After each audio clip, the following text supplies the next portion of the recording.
gara-gara kita sudah seperti ini, bapak ibunya ikut pelatihan basic. Akhirnya bisa menampil diri di rumah gitu. Ya alhamdulillah, kenapa? Visi kita di PSN bagaimana memandirikan. Ini jurnalnya apa? Hasilnya penelitiannya mana? Ya memang belum ada yang neliti. Nah, kita mau sekarang mulai mengumpulkan. Makanya selama beberapa tahun ini marilah teman-teman Pas Trooper, ini data penting. Data penting apa untuk kelangsungan ilmu pas ini. Nah, yang disyukuri orang tua di sini ya, alhamdulillah lebih tenang, nggak tantruman. Oke, lebih tenang, tidak tantruman ya. Nah. Dan dipanggil itu sudah paham. Sudah paham. Berarti sampai yang terakhir ini.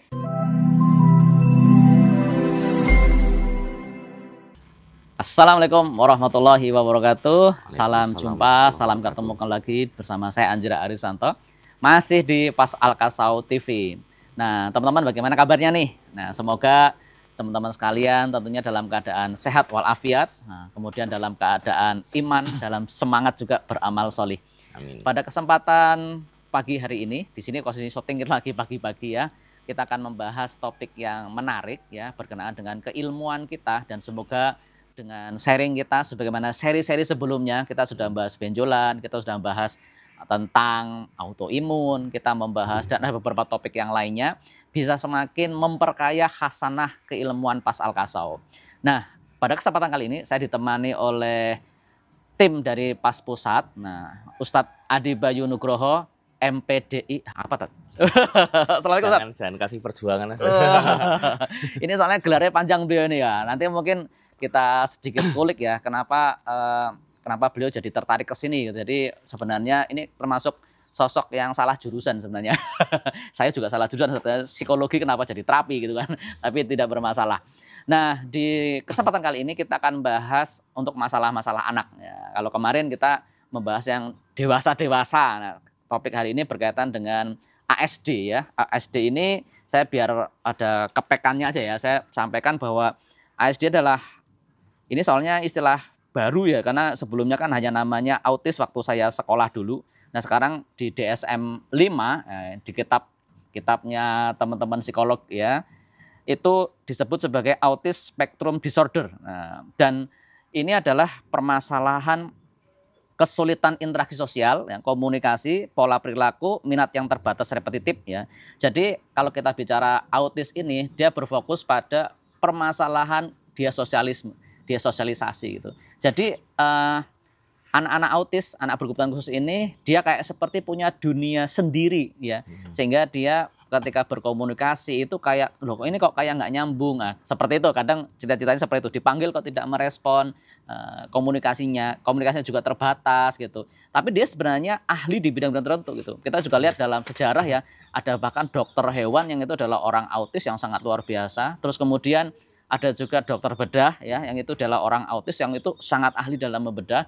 Dan ada banyak peran-peran yang memang basicnya adalah beliau punya gangguan autis tapi bisa berprestasi. Dan autis ini kadang sangat tertarik dengan gerakan-gerakan sifatnya tuh pola-polanya tertentu. Itu aja, repetitif, itu saja. Nah, sebagai informasi juga untuk teman-teman Pas Trooper ya, autis ini beririsan dengan hiperaktif ya. Nah, kalau kita bisa sampaikan tentang hiperaktif ya, nah, ini biar sekaligus kita juga belajar. Jadi ASD dan ADHD ini agak berbeda ya. Jadi kalau autis kita bicara dari kemampuan sosial ya. Kalau ADHD ini adalah kontrol pada fokus dan energi yang berlebihan gitu. Jadi satunya adalah cara otak berinteraksi, yang satunya adalah cara otak mengatur fokus dan energi. Jadi perbedaan tersebut. Nah, kadang memang pada ASD, pada autis itu ada hiperaktifnya. Nah, ini kadang saling tertukar, tapi ini sebagai informasi saja. Nah, di hari ini kita akan membahas dari aspek keilmuan Pas. Jadi untuk itu biar tim psikolog lah yang nanti bagian mendalami seperti itu. Nah, di pagi hari ini kita mungkin untuk awal Ustaz ya, di sebelumnya ini jenengan itu dari kalau nggak salah guru musik awalnya Ustaz. Nah, mungkin enggak. Oh. Guru teater sorry, dari guru bagian teater ya, bagian teater. Dulu banget. Ya, beliaunya itu ternyata adalah bagian dari teater ya, teman-teman, tapi alhamdulillah sekarang malah jadi terapis. Dulu historisnya gimana tuh sampai ke arah PAZ ini, Ustaz? Ya kejauhan kalau teater itu masih awal-awal membangun karir. Assalamualaikum ya. Oh iya. Warahmatullahi wabarakatuh. Assalamualaikum warahmatullahi wabarakatuh. Iya, ini jauh sekali nariknya. Memang saya dulu pernah di dunia teater ya, di waktu SMA sampai awal-awal kuliah 2005. Ya sudah ngajar dan Nah itu saja. Setelah itu selesai 2006-2007 gempa itu saya sudah enggak sama sekali, sudah meninggalkan. Oh jadi gara-gara gempa meninggalkan itu? Betul. Wah ini apakah yang memanggil gempa adalah salah pekerjaan? Wah bukan begitu. Enggak. Ya terus dari peristiwa gempa itu ini saya kan lulusan pesantren, masuk jadi artis. Oh. Jadilah saya setelah itu dai sampai hari ini. Masya Allah, jadi seorang dai sampai hari ini. Apa istilahnya? Nahnu duat qabla kulli syai'. Wah, saya sedikit baca-baca saat. Saya juga sedikit. Oke. Dan dari dunia dai tadi, Sat. Kemudian juga saya ketemu antum pertama malah di dunia panahan, Sat. Betul. Ya, dulu saya kenal jenengan itu sebagai boyor ini. Ya. Nah, itu dulu bagaimana cerita kok sampai ke dari pertama jadi ini kayaknya absurd banget ya. Dari teater jadi pembuat busur. Itu gimana ceritanya, Sat? Ya itu kan bagian dari hobi saja dulu kan awal-awal memanah 2015-2016 itu kan. Saya juga kan sejak kecil itu senang keterampilan. Jadi saya SD itu bikin meja. Oh. Bahkan saya dulu belajar waktu sekolah itu belajar musik klasik itu. Sudah saya hancurkan ya gitarnya ya. Sudah dihancurkan. Itu saya bikin mejanya bikin sendiri.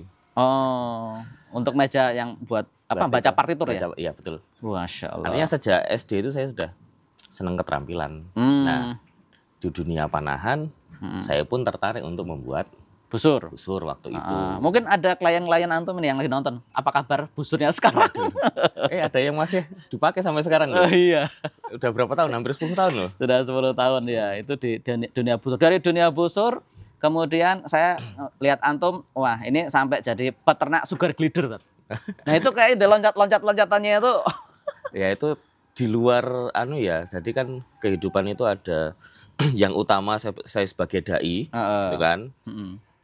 Tadi qabla kulli syai' tadi.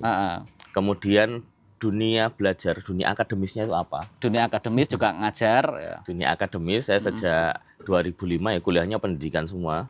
Ada pendidikan bahasa Inggris, PAI, STAIMS, ada di Ma'had bahasa Arab. Kemudian studi Islam di UII, S2. Terakhir S2 PAI di UAD.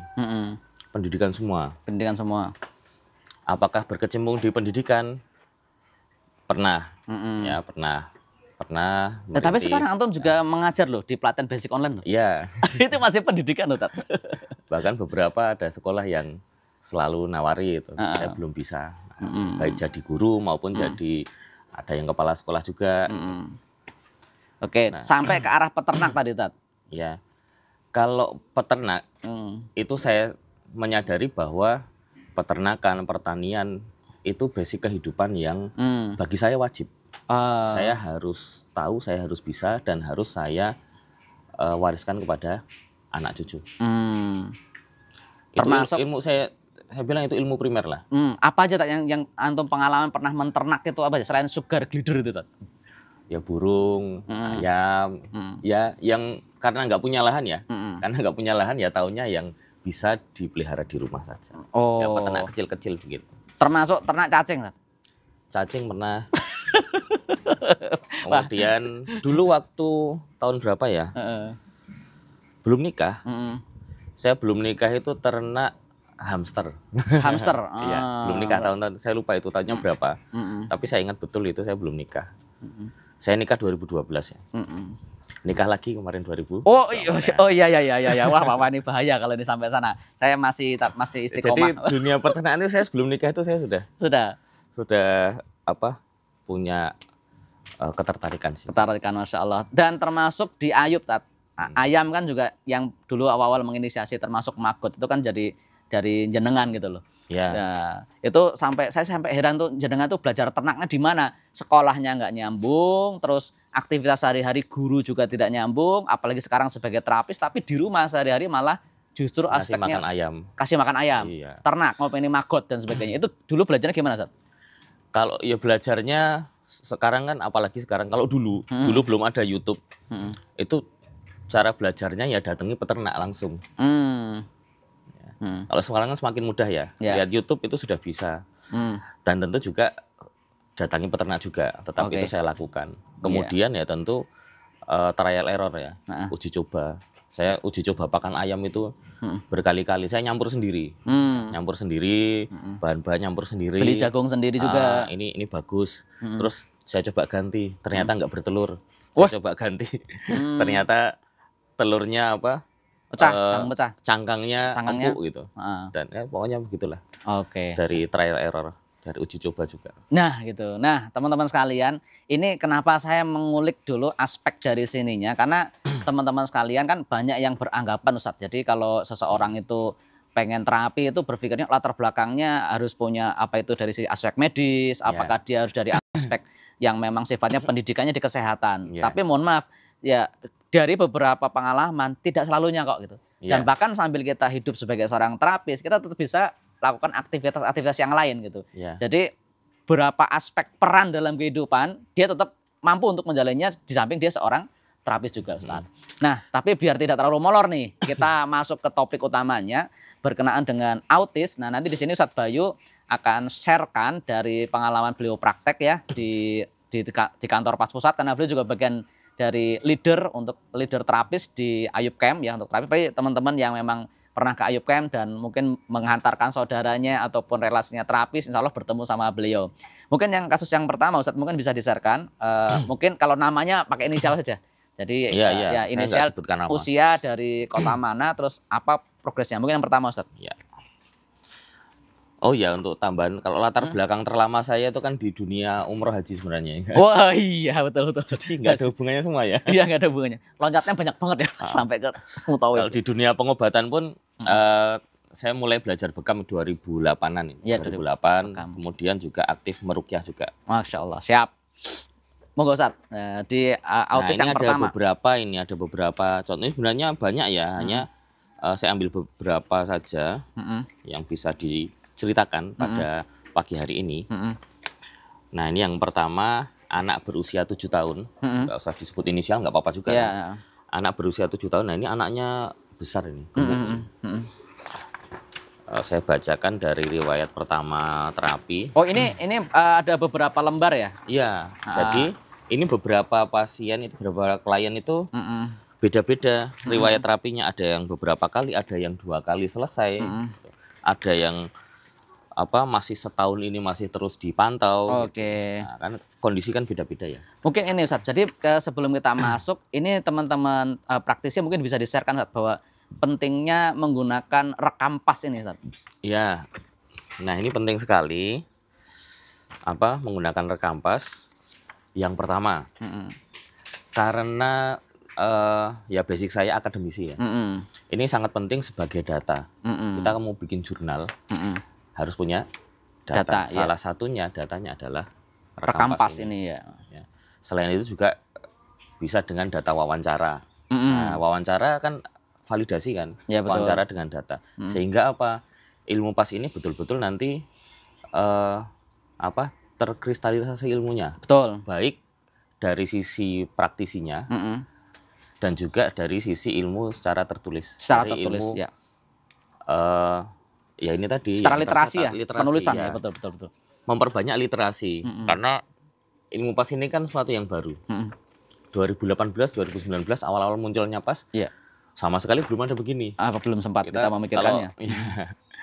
Kalau dibilang ini jurnalnya apa, hasilnya penelitiannya mana, ya memang belum ada yang neliti. Nah kita mau sekarang mulai mengumpulkan. Makanya selama beberapa tahun ini marilah teman-teman Pas Trooper, ini data penting, untuk kelangsungan ilmu pas ini. Bagian dari perjuangan. Ya, ini bagian dari visi. Kemudian yang selanjutnya, tentu saja ini penting untuk melihat perkembangan klien kita, perubahan klien kita. Tahap ya. Sehingga bisa ngecek ini dulu awalnya bagaimana, kemudian terapi kedua, ketiga kelihatan semua. Nah, nanti mungkin sambil disampaikan ini yang pertemuan keberapa, minggu keberapa, biar kan dicatatkan semuanya. Ya, ini kan nanti ada riwayatnya, misalnya minggu kedua. Dari depan aja, biar langsung teman-teman menyimak tuh. Ya, ini contoh satu ya. Ya, contoh satu. Ini pas tadi yang pertama kali datang. Anak yang usia 7 tahun. 7 tahun besar. Ya. Ini keluhan yang dirasakan, ini ada keluhannya, ditulis. Autis skala sedang. Plus hiperaktif, ya, terdeteksinya dari umur 3,5 tahun. Ya. Nah, Kemudian pertemuan selanjutnya. Yang pas pertama itu belum ada progres langsung dirasakan atau seberapa saat? Oh, kalau apa yang seperti ini belum progres sekali waktu itu apa sekali pertemuan itu belum. Belum, oke. Biasanya nanti waktu kontrol. Ya, biasanya waktu kontrol. Oke. Nah, ini kontrolnya Mei, Juni. Ini kontrolnya 1 minggu. 1 minggu. Ya, 1 minggu. Enggak ding, ini 1 bulan. Ada tadi yang 2 minggu ada yang. Jadi berbeda-beda nanti setiap Nanti fokus ke per draft aja, Sat. Ya. 1 bulan perkembangan belum, ya. Belum terlihat. Ya. PR-nya rutin tapi sempat bolong. Nah, ini kasus yang sudah rutin 1 bulan belum terlihat perkembangannya. Ya. Nah, kemudian di bulan kedua baru terlihat. Apa yang dilaporkan oleh orang tuanya di hasil kita wawancara, kan ini berarti kita wawancara kan? Ya, sudah mulai tenang. Ya. Ini dari wawancara dituliskan sini, ini sudah mulai tenang, dipanggil sudah mengerti, sudah paham. Oh, dipanggil sudah mengerti. Ya, tadinya kalau dipanggil itu nggak paham, nggak bisa. Dia tidak tahu bahwa dirinya sedang dipanggil ya? Iya. Kemudian ya tentu walaupun masih beberapa kali, nggak langsung. Ya, oke. Kalau tadinya belas nggak. Tantrum sudah berkurang, tadinya tantruman juga. Nah, itu. Alhamdulillah. Ini jeda 1 minggu, Sat. Ini yang 2 bulan. Oke, jeda 2 bulan. Ini karena kondisinya sudah besar ya, 7 tahun. 7 tahun. Pertama anak 7 tahun, yang kedua badannya besar sekali. Oke. Oke, lanjut. Maka faktornya variabelnya akan banyak. Kemudian, nah kalaupun tantrum, kalau dulu katanya itu tantrumnya nggak jelas. Maksudnya yang jelas? Dia kadang nggak ada sebabnya tantrum aja. Oke. Nah, di pertemuan ini ya masih ada tantrumnya, tapi jelas sebabnya apa. Oh, ya, paham saya. Tadi awalnya tiba-tiba tantrum, tapi ini sekarang ada faktor penyebab yang jelas ya. Berkurang kan tantrumnya. Nah, tetap ada tantrumnya, tapi sudah jelas sebabnya apa. Oke. Sehingga menangani juga lebih orang mudah. Tua jadi lebih paham lah. Lebih ini maunya apa ini sih? Maunya apa, gitu. Betul. Terus ada lagi perkembangannya? Tapi ini berbicara belum muncul ya. Ini berbicaranya juga nggak jelas. Ngomongnya nggak jelas. Masih meracau ya? Iya. Okay. Nah, ini kemarin pertemuan terakhir. Yang paling terkini ya? Iya. Kemudian dipanggil nangkepnya sudah lebih kuat lagi. Oke. Ya. Lebih tenang. Dipanggilnya sudah lebih ngomongnya sudah mulai tambah. Oh, ngomongnya sudah mulai tambah. Katanya tambah, walaupun belum banyak. Ya. Nah, yang disyukuri orang tua di sini ya, alhamdulillah lebih tenang, nggak tantruman. Oke, lebih tenang, tidak tantruman ya. Dan dipanggil itu sudah paham. Sudah paham. Berarti sampai yang terakhir ini berapa lama, Ustaz? Berapa minggu, Ustaz? Ini sampai Agustus ya. Mulai Mei, Juni, Juli, Agustus, 3 bulan. 3 bulan. Hadir ke Ayubnya per 2 minggu atau? Kalau ini bulanan. Bulanan ya? Bulanan. Nah, teman-teman sekalian, di sini mungkin kalau kita menyimak, jadi untuk terapi mungkin kita bahasanya bulanan, karena apa? Sebenarnya dari Ustadz Bayu ataupun tim terapis, untuk keluhan apa saja sebenarnya, bukannya autis saja, kita sebenarnya kasih PR. PR itu adalah terapi autis di rumah, yang itu dilakukan oleh orang tuanya gitu. Karena sebenarnya kalau mau ke Ayub terus, ya nggak apa-apa, tapi kan nanti faktor biaya kasihan juga kita. Jadi misalnya 1 kali terapi misalnya sekian ratus ribu, kemudian nanti datang lagi. Maka kita berikan beberapa metode-metode terapi yang bisa diimplementasikan di rumah oleh orang tuanya. Nah, nanti tim terapis monitor gimana Bu hari ini dan sebagainya. Apakah SOP terapi di rumahnya untuk terapi autis sudah benar dan sebagainya. Jadi itu salah satu cara supaya harapannya apa? Semakin membantu, ya ini ikhtiar ya, perkembangan kepada si anak jauh lebih cepat. Begitu Ustaz ya? Iya. Jadi lebih kepada begini sih, pas itu kan mengajak klien itu bagaimana sehat dengan mandiri. Iya. Dia punya kemampuan di rumah ya, mandiri ya. Kita ngajari aja, mengajari, kita edukasi. Memang faktor-faktor keberhasilan yang paling utama di klien-klien yang ada itu adalah ketelatenan orang tua di rumah. Oh, harus telaten juga ya. Ya, kalau yang bolong-bolong nggak pernah dilakukan. Ya nggak selesai masalah. Kasihan anaknya juga ya. Kasihan anaknya juga. Mungkin Ustaz sambil di-sharekan juga, biasanya untuk PR itu saat di rumah itu gerakan terapi itu durasinya berapa lama? Nah, kadang kan saya udah ngerjain PR tat, tapi ternyata maknyuk gitu toh. Nah, itu mungkin jenengan bisa definisikan, Tat. Itu beragam ya tentunya ya. Tapi rata-rata di anak-anak autis, hiperaktif dan sebagainya, rata-rata hanya sehari sekali 10 menit sampai 15 menit saja. Sehari sekali? Iya. Entah pagi entah sore? Bebas. Tapi boleh nggak pagi sore? Boleh, kalau mau boleh. tambah silahkan. Malah lebih baik sebenarnya. Tambah silahkan, tapi menyesuaikan kondisi anak juga saya ya. memudahkan, coba sehari sekali aja. Dan ternyata ya progresnya bagus semua yang rutin sehari sekali. Itu bahkan yang cuma sehari sekali ya? Ya, banyak yang inisiatif nambah sendiri. Nambah sendiri. Silahkan, itu lebih bagus lagi. Padahal tadi 1 hari sekali 10 menit atau berapa menit? 10 sampai 15 menit aja. 10 sampai 15 menit ya? Tergantung nanti PR-nya apa saja. Kan kadang ada yang 1 tindakan, ada yang 2 tindakan, sampai ada 3 tindakan. Itu tentu lebih lama kalau banyak tindakannya. Oke, nah jadi ini teman-teman semua ya, PR nih. Kita menyampaikan perannya PR, sekali lagi kita tidak boleh boleh minum dulu saat tadi mana minumnya.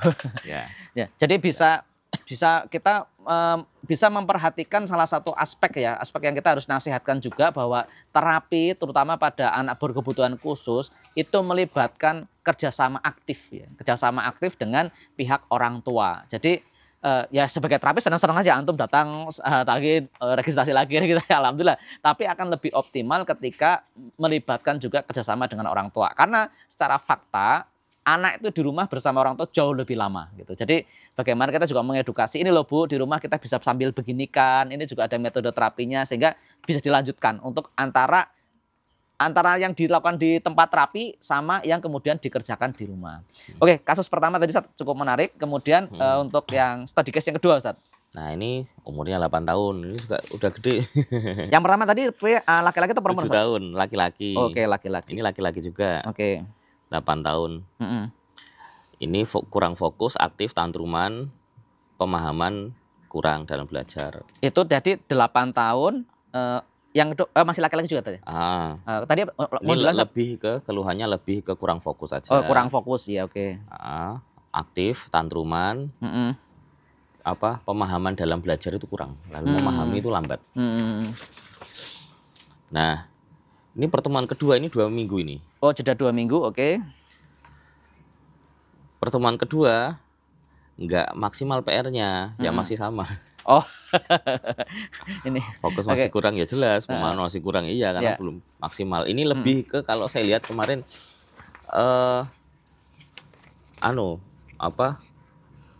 orang tuanya itu masih agak-agak skeptis gitu. Jadi pertemuan kedua saya ditekankan lagi, barulah dikerjakan rutin. Atau mungkin gini Ustadz, di antara penyimak channel Pastor TV, ini kan ada pastuper, ada yang juga non pastuper.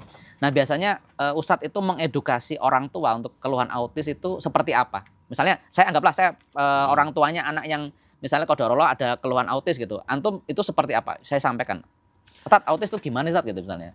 Ya jadi kan yang pertama kita memahamkan, nah ini yang memang karena belum semua orang tahu ya, kita perlu memahamkan berulang-ulang bahwa bagaimana sih penanganan autis dari perspektif PAZ. Gimana? Anggap saja orang baru ya. Oh gimana Ustadz gitu? Iya, nanti kita jelaskan mulai dari struktur angkanya. Ini gini loh Pak, struktur angkanya seperti ini. Nah, struktur angka seperti ini menyebabkan sistem saraf yang seperti ini misalnya. Ya. Pembuluh darah seperti ini, kemudian terjadi gangguan di sini. Nah, kita selesaikan ini masalahnya dari struktur angkanya. Nah, itu dari aspek itu saya jelaskan. Katakanlah yang antum temukan, mungkin ada beberapa klien, mungkin yang antum bahasakan apakah dari bentuk badan yang terlalu C, apa S, atau seperti apa, sehingga antum bisa dapat gambaran ketika mengedukasi kita. Ya, lebih ke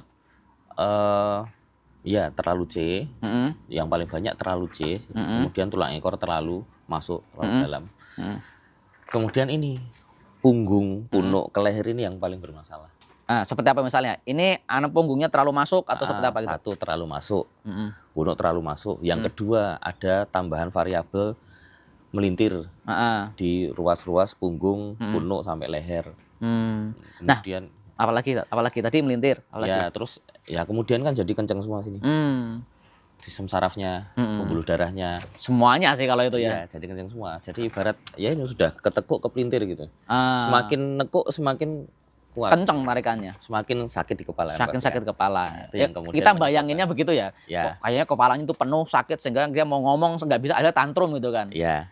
Oke. Nah ini Ustaz, di antara teman-teman, mungkin ada juga yang belum paham. Melintir tuh seperti apa? Mungkin antum bisa visualisasikan di badan yang itu secara, mungkin ada orang tuanya yang sedang anaknya sedang autis, oh ini anak saya begitu gitu. Itu seperti apa sih gambarannya yang dimaksud seperti halnya pundak tuh melintir, apakah misalnya bungkuk seperti ini, ya kan orang anak saya biasanya begitu, bukan biasa begitu, gara-gara begitu jadi sakit, gitu. Mungkin bisa sedikit dikasih gambaran Ustaz. Berdiri apa? Ya duduk saja, duduk saja.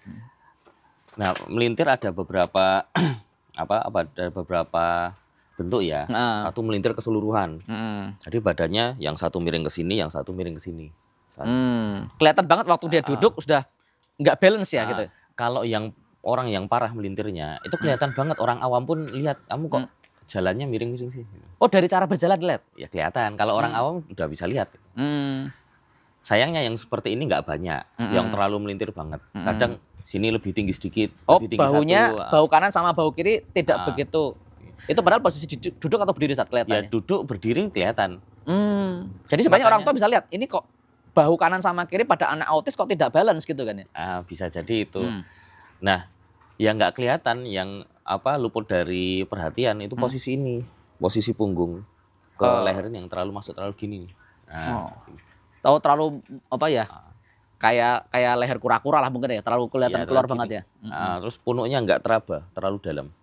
Oh ya, jadi teman-teman sekalian di area, kalau ya saya tidak mengatakan normal sama umumnya tuh kalau kita meraba di area kepala kemudian ke area punggung itu ada di sini ada tulang yang menonjol ya, menonjol itu. Nah, pada anak-anak autis biasanya itu malah justru tidak kelihatan gitu ya. Diraba tuh tidak ada, kayak halus-halus saja gitu ya. Nah, itu yang diperbaiki. Dan sudah proven ini ada satu klien yang sampai melaporkan perkembangan punuknya. Alhamdulillah bulan kedua yang tadinya punuknya ini masuk semua punggung sampai ada fotonya itu. Beliau seorang bidan. Bulan kedua punuknya mulai muncul. Bulan ketiga dan seterusnya mulai tegak, mulai rapi, mulai muncul dan perkembangannya sangat pesat dari bicaranya, dari bicaranya fokus yang tadinya nggak bisa megang sendok jadi bisa makan dengan sendok. Nah, kemudian megang sendok ya, wah luar biasa. Makanya beliau sebagai tenaga medis juga ternyata aspek fisiologis mempengaruhi psikologis. Oh betul kalau itu ya fisiologis. Nah itu yang orang belum banyak yang paham. Ya. Aspek postur tubuh juga pengaruh ya. Semuanya masalah autis dan lain sebagainya semuanya otak. Otak, kemudian psikologis ya. Kasih nutrisi otak, kasih nutrisi otak. Ya itu bagus juga sebenarnya. Ya memang bagus betul, tapi jangan melupakan. Tapi ada tapinya. Otak mau dikasih nutrisi bagus seperti apa? Kalau jalur yang berhubungan dengannya bermasalah, pasti error kan gitu, masih error. Ya masih error juga betul. Darah nggak sampai misalnya. Ibarat setrumnya itu nggak sampai gitu. Kalau kita bicara saraf lebih ke bahasanya kan kayak istilahnya delay, perintah itu delay. Iya. Perintah itu delay. Kalau ada listriknya itu pet gitu. Betul maksudnya. Oke, luar biasa. Tadi saya sedikit mengulik yang perkembangan punuk tadi Ustaz.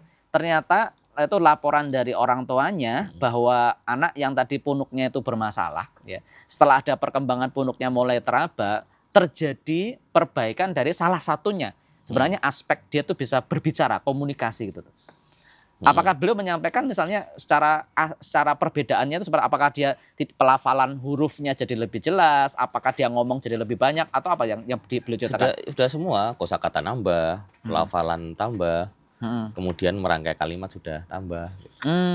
Tapi sebenarnya waktu kita perbaiki punuk sebenarnya nggak hanya punuk aja sebenarnya terperbaiki, semuanya juga semuanya struktur secara keseluruhan. Betul. Tapi yang beliau sampaikan karena beliau mengobservasi di area punuknya yang sangat terlihat di situ misalnya. Next tadi kasus yang ini berarti yang kedua tadi yang 8 tahun itu yang berapa? Oh iya, ini yang tadi belum selesai yang terakhir. Nah, setelah 1 bulan dikerjakan rutin barulah fokus meningkat. Komunikasi sudah lebih paham. Ya. Ngerjakan PR itu sudah bisa lebih paham gitu. Oh, dikasih instruksi ngarap PR ya? Ngarap PR itu nggak bisa. nggak paham. Mesti PR gerakan terapi atau PR di sekolah? PR sekolah. PR sekolah. Pemahaman pelajarannya kan jadi kurang kan. Oh iya, ini iya. Jadi bisa ngerjakan PR dengan mandiri. Ini mungkin nggak apa-apa juga kalau di antara kita kan juga ada pas trooper ya, itu bisa di-spill Tat. Apa biasanya diberikan, apakah bedong ataukah yang ini pakai body press Tat? Ya tergantung masalahnya. Ya. Kalau terlalu melintir kan ada yang terlalu melintir. Ya tetap nanti ada body press. Tapi kadang ada yang body press nanti dulu. Bedong dulu, selesaikan. Malah karena nah ini saya mau jualan ini maksudnya. Ada bedongnya, saya mau jualan. Ada beberapa klien itu yang nggak bisa langsung di body press. Ya ini bedong cerian ya teman-teman ya. Kemiringan pinggulnya ekstrim. Nah, itu diluruskan dulu ini. Ya kalau usia 7 tahun sebenarnya masuk kaidah pas basic ya. Iya. Pas basic. Jadi tapi kan nggak bisa kooperatif kan anaknya kalau anak-anak seperti itu. Ya, tetap pakai kaidah baby pass. Baby pass ya, pakai kaidah baby pass ya. Tapi kalau kooperatif ya sudah bisa pakai kaidah basic. Oke, ya sebagai. Ini maksudnya buat gambaran kepada teman-teman semua bahwa dalam implementasi baby pass pun kita sifatnya luas gitu. Luas, iya. Jadi bukan berarti wah ini semua anak langsung di body press. Oh ternyata ini kalau lihat kaidah secara pinggul masih bermasalah, ya kita bedong dulu saja kan, bedong dulu. Dan mungkin di antara pemirsa bedong itu apa? Nah bedong itu di PAZ itu bukan sekedar badan yang dibungkus, tapi di dalamnya ada teknologi, ada teknologi pasnya gitu. Seperti mungkin nanti kakinya dilipat, apakah nanti pinggulnya diganjel atau seperti apa. Lebih detail udah ikut aja pelatihan pas basic, nanti ngambil spesialisasi di area baby pass untuk anak gitu. Untuk yang kasus yang 8 tahun berarti dia keluhan yang disampaikan tadi ya, PR dari sisi fokus ya, akhirnya kembali bisa fokus. Iya. Nah sebenarnya dari 3 yang kita bahas tadi Tat, apakah juga ada yang kemudian baru dua. Oh, baru 2. Dari yang tadi dibahas itu, Sat, apakah juga berpengaruh ke arah ini, Sat? Kaitannya sama postur tubuhnya atau keseimbangan dia dalam berjalan? Karena saya melihat beberapa anak autis itu cara berjalannya lucu gitu. Betul. Bukan lucu memertawakan, tapi tidak seperti biasanya gitu. Iya. Jadi beberapa anak-anak autis hiperaktif ada yang jalannya jinjit. Maksud saya itu. Ada yang jalannya dingklang itu tadi. Jinjit dan dingklang. Dingklang ketinggalan 1. Nah, itu harus selesai dulu. Nah, bagi yang orang awam kan dianggap itu ya memang dia sejak kecil begitu kan. Padahal itu adalah pola penyimpangan yang bisa kita baca dan bisa diperbaiki dengan gerakan-gerakan terapi. Dan ada kemarin yang anak hiperaktif itu, anak autis itu kalau di terapi ngamuk itu sudah 7 tahun juga. 7 tahun ya. Jinjitnya parah. Nah, maksud saya tuh. 2 minggu di terapi sudah nggak jinjit. Nah, mungkin bisa disampaikan mekanisme itu kan kita mekanisme pinggul kan sebenarnya. Mungkin bisa di-share-kan juga, Sat. Jadi mekanisme kesalahan posisi pinggul, kemudian kesalahan posisi tulang ekor, sehingga ya kakinya narik, jadi ketarik posisi pinggul dan tulang ekor yang salah. Nah itu yang harus diselesaikan, itu posisi pinggul tulang ekornya, sehingga nanti kaki bisa ini lagi. Jadi kaki jinjit itu adalah bentuk kompensasi tubuh. Betul. Bentuk kompensasi tubuh menyesuaikan dengan tidak balance-nya area pinggul, termasuk area tulang ekor, kan begitu, Sat? Ya. Jadi bukan dipaksa jinjitnya ditekan, betul, langsung di kakinya. Oh itu kasihan sekali, itu betul, menyiksa, ibaratnya sangat-sangat menyiksa. Kadang kan ada yang dipres, ya itu kita tidak mengingkari, itu bagian dari ikhtiar yang menemukan pola itu kan. Tapi bagi kita itu cara berpandang yang menurut kita tuh kasihan malah. Betul. Jadi sebenarnya kaki jinjit penyelesaiannya dari pinggul, ya dari pinggulnya dulu gitu kan. Jadi kalau ya itu dia, makanya ada orang itu kan melihat apa yang dilihat saja. Akar masalahnya di situ gitu. Pusing, berarti masalahnya di kepala. Kan belum tentu. Belum tentu. Jinjit berarti telapak kakinya tuh yang masalah, itu telapaknya dulu lurus. Oh, dipaksa-paksa lurus ya. Nggak bisa. Kita harus paham urutannya. Sebabnya apa sih? Kecuali jinjitnya itu satu kaki, kemudian aspeknya ada jatuh. Ya. Itu kan pakai teknik lokal ya. Kita nggak mau itu dislokasi yang area ankle. Oh iya, misalnya sepak bola. Awalnya dia misalnya tidak jinjit. Kemudian dia tuh terkena accident, jatuh. Ataupun dia kecelakaan ya, kena sepak bola atau apa. Kemudian karena sakit dia jinjit. Ini di luar perbincangan kita ini. Kita harus tegaskan juga, itu ada di materi PAZ, ada di upgrading lokal ya. Upgrading lokal gitu. Jadi teman-teman ini harus bisa bedakan ya. Tadi yang dimaksud Ustadz Bayu, anak autis yang sejak kecil tuh jinjit ya. Jadi dan kita udah langsung harus punya apa ya, kesadaran, aware juga. Ini masalahnya bukan di kaki pasti ini. Betul. Nah, termasuk juga yang pada kasus yang cerebral palsy juga kan jinjit juga tuh. Kayak walaupun dia tidak bisa berdiri tapi secara kaki itu jinjit banget kan ya. Cerebral palsy, terus autis, terus beberapa keluhan anak yang memang dia tidak sempat punya memori untuk berjalan, beberapa dia bentuknya jinjit. Betul. Tapi sebenarnya masalahnya bukan di ankle kaki. Betul. Tapi justru ada di pinggul, rangka secara keseluruhan juga ya. Rangka secara keseluruhan. Secara keseluruhan. Nah. Ini juga waspada. Mungkin beberapa orang tua ada yang punya anak nggak merangkak langsung jalan. Oh ada, apalagi pakai baby walker sekarang ya. Tapi ini dikira orang tua yang nggak tahu ini akselerasi. Iya begitu. Oh alhamdulillah bisa langsung jalan. Bahaya sebenarnya. Dan yang nggak melewati fase merangkak itu ada masalah yang serius di pinggulnya. Betul, karena itu bagian sebenarnya tubuh itu sebenarnya di-prepare oleh Allah Subhanahu wa taala dengan tahapan perkembangan dia misalnya dari bayi, guling-guling, tengkurap, terus bisa balik kurap sampai bisa mulai duduk, merangkak, itu ternyata adalah fase perkembangan yang tanda kutip harus dilewati oleh seorang anak gitu juga. Ya, ini beberapa kali klien anak-anak begitu. Dulu merangkak enggak? Ternyata iya enggak merangkak. Makanya agak gede parah masalahnya. Ya ini bagian dari aspek pengalaman langsung di lapangan ya. Tadi kalau ditanya jurnalnya apa, wah ini dari aspek pengamatan termasuk yang anak yang tidak dibedong dan sebagainya kan juga aspek perkembangan sebenarnya berbeda ya.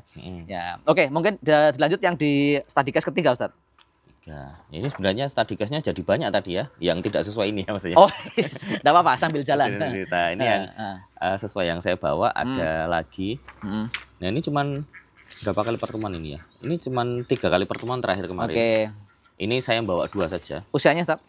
Usianya 4 tahun. 4 tahun, oke. 4,5, oke. 4,5. Ini belum bisa bicara, hiperaktif, tantruman, nggak fokus, susah makan. Ini dalam 2 minggu saja. Nah ini sesuai kondisi ya kontrolnya ya. Ini 2 minggu kontrol. 2 minggu itu sudah hiperaktif sudah berkurang, tantrum berkurang, fokus nambah. Nah, yang sekarang sudah mulai, ini kemarin kontrol lagi, tapi sudah terakhir, saya sudah cukupkan, dilanjutkan. Jadi hanya 3 kali pertemuan saja. Mungkin progresnya terakhir pertama, kedua, ketiga. Nafsu makan juga sudah nambah. Oh, Masya Allah. Itu erat kaitannya dengan posisi perutnya sebenarnya. Terlalu bungkuk atau gimana? Atau bisa deskripsikan kan? Ya, terlalu bungkuk gini kan. Anak terlalu bungkuk gini. Nah, sehingga apa yang ada di dalamnya jadi kendor semua. Oh iya betul ya. Betul. Lambung kendor, sistem pencernaan usus kendor. Sehingga ya mau makan nggak ada nafsunya. Karena apa, lambungnya jadi dingin kan. Udah kendor kan jadi dingin. Iya betul. Nah, diperbaiki posisinya, dikuatkan sehingga area pencernaan kuat, menghangat, di situ nafsu makan tambah. Oh, Masya Allah. Nah, jadi kayak misalkan kayak kadang, apalagi zaman sekarang ya kita nggak hanya bicara autis saja sih. Anak-anak tuh kalau sudah main HP, betul, apalagi pola anak sekarang ya. Sudah pola geraknya seperti itu, makanannya semakin nggak sehat. Betul. Tambah masalah lagi. Oke, masih ada Ted. Ini tadi 3 ya. Mungkin ada lagi berkenaan dengan autis yang mana ya? Ya sebenarnya masih ada sih. Ini Zulfikar. Nah, ini Zulfikar ini 2 pertemuan juga ini. Usia berapa Ustaz? Ini 5,5 tahun. Oke, 5,5 tahun. Awal keluhannya apa? Nah, ini speech delay. Oh, ini speech delay ya? Atau autis atau speech delay? Tantrum, hiperaktif, fokusnya kurang, agak tidak. Berarti autis yang ada speech delay, bukan? Enggak autis, hanya hiperaktif dan speech delay. Oh iya, enggak apa-apa juga, udah kita bahas aja, enggak masalah. Maksudnya tidak pakai autis. Oke, tidak ada autisnya, oke. Tidak semuanya harus muncul semua ya. Iya, betul. Autis, hiperaktif, susah makan, speech delay. Progresnya dari yang pertama? Progresnya ini Agustus. Nah, ini juga 2 minggu. 2 minggu ini PR maksimal. Ini belum kontrol lagi ya, ini terakhir kemarin. Nah, ini sudah mulai fokus dalam 2 minggu. Oh, oke.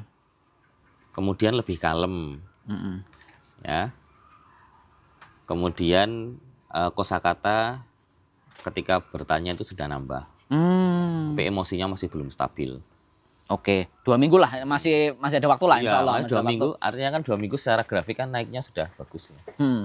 Sebenarnya tinggal menunggu waktu saja. Betul. Jadi menurut yang kita sudah kaji di PAZ tentunya kita dalam konsep untuk terapi anak berkebutuhan khusus, ya utamanya kayak autis ini kan kita sebagaimana dijelaskan oleh Ustadz Haris rahimahullah, yang kebetulan qadarullah beliau punya 2 putra yang anak pertama autis, anak kedua juga autis, yang sekarang usianya sudah kayaknya 25 tahun lebih deh. Untuk yang pertama, kemudian yang kedua itu juga sudah usianya sekitar 20 tahun dan bahkan sudah menikah untuk putra kedua beliau.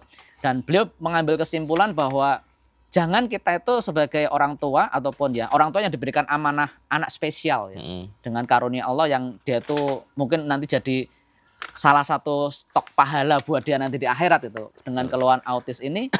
Bukan berarti ketika diterapi autisnya 100% hilang. Betul. Tapi sebenarnya concern kita, apalagi yang tadi ini kita 2 tahun, 8 tahun autis dan sebagainya, push dia posisi terbaiknya. Jadi kita harus sampaikan juga, betul liku lidain dawaun, tapi karena keterbatasan ilmu kita juga sekarang ya, kita bagaimana membantu anak autis itu bukan berarti kemudian autisnya sembuh berapa lama. Itu pertanyaan yang keliru. Betul. Tapi autis itu kan ada banyak ya. Kalau tadi kayak misalnya dia autis tapi tantrumnya luar biasa. Gimana kita beresin tantrumnya itu? Autis yang misalnya dia masalah berbicaranya itu dia masih kacau. Nah, bagaimana memperbaiki itu? Nah, misalnya autis tapi sama sekali tidak bisa dibuat rutinitas bahkan untuk aktivitas dia sendiri. Nah, ini kan yang kita kejar kan. Jadi tahapan demi tahapan yang memang ini harus dipahamkan juga kepada orang tua. Dan saya yakin orang tua juga memahami itu gitu. Betul. Nah, maka tadi saya sama Ustadz, saya menyampaikan Ustadz Bayu itu apa perkembangan. Jadi tahapan yang 8 tahun tidak ada progres, saya tidak bisa mengatakan itu. Yang 8 tahun tidak begitu signifikan, ternyata dalam 2 minggu terapi, 3 bulan terapi itu perbedaannya sudah sangat luar biasa. Begitu Ustadz ya? Iya. Ini juga ada anak 3 tahun nih. Gimana Ustadz? Anak 3 tahun ya. Speech delay, telat bicara, kurang fokus, terus nggak bisa duduk gitu. Kalau duduk langsung gitu, hilang gitu kan. Beraktif. Ya alhamdulillah, ini terlalu banyak ya, nggak usah saya baca semua. Ini karena rutin, tapi sudah nggak kontrol lagi.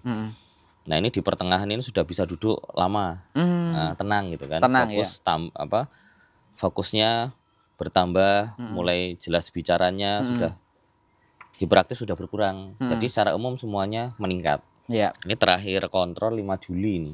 Oh, 5 Juli. Ya, sudah perkembangannya semakin membaik, fokus, konsentrasi mulai meningkat terus. Oke. Sudah tinggal dilanjutkan aja. Ya, betul.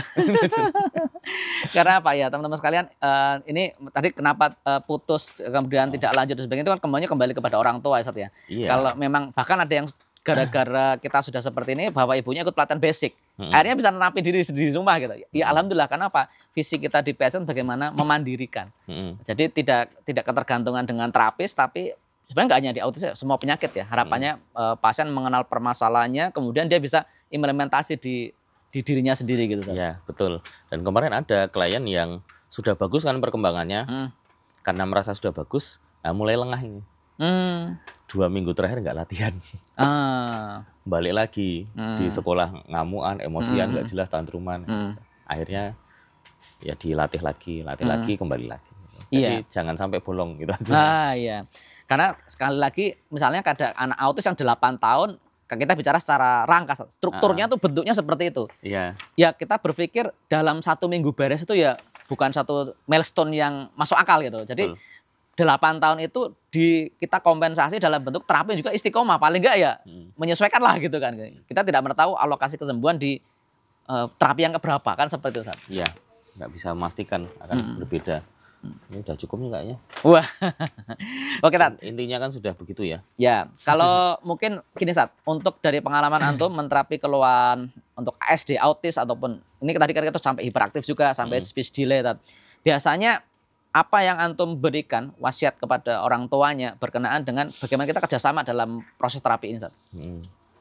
Yang pertama ini tentu sisi aspek mental dulu ya, aspek ruhiyah.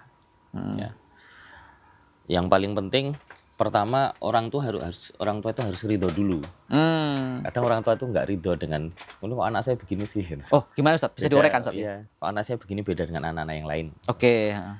Itu harus ridho dulu bahwa semua yang Allah berikan itu pasti yang baik. Ya.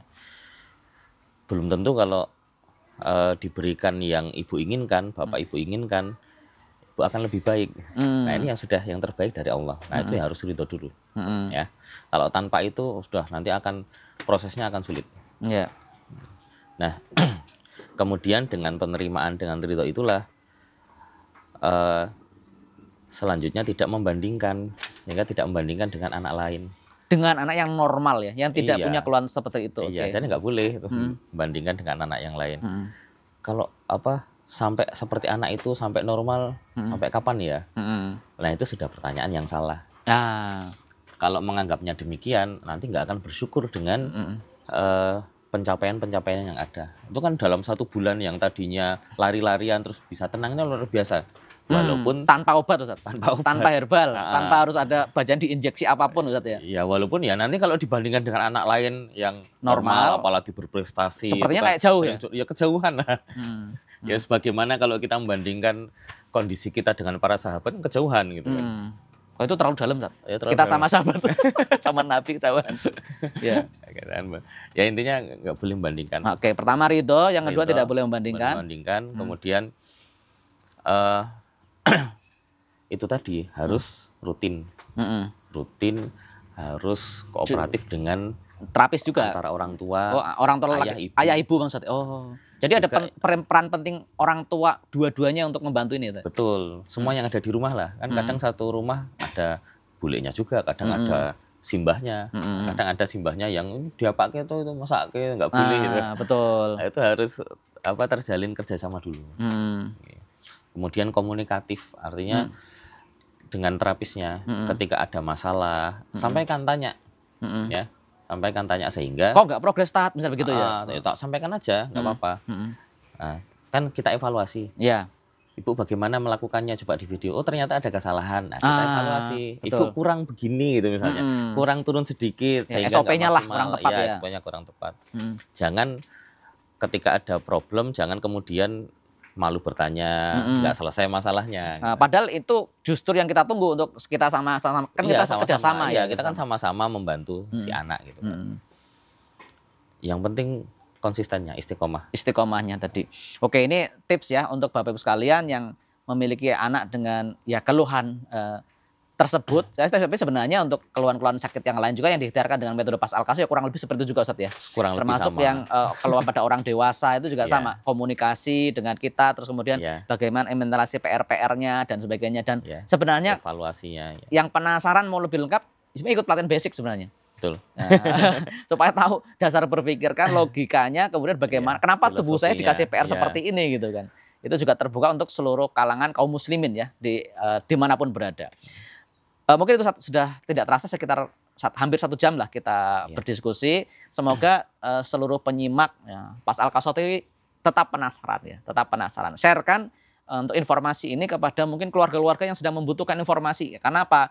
Kita menyadari orang tua itu betapa berharap supaya anaknya itu lebih baik. Itu semuanya paham lah. Kan orang tua berusaha untuk anaknya itu jadi semaksimal yang dia bisa lakukan itu semuanya ada.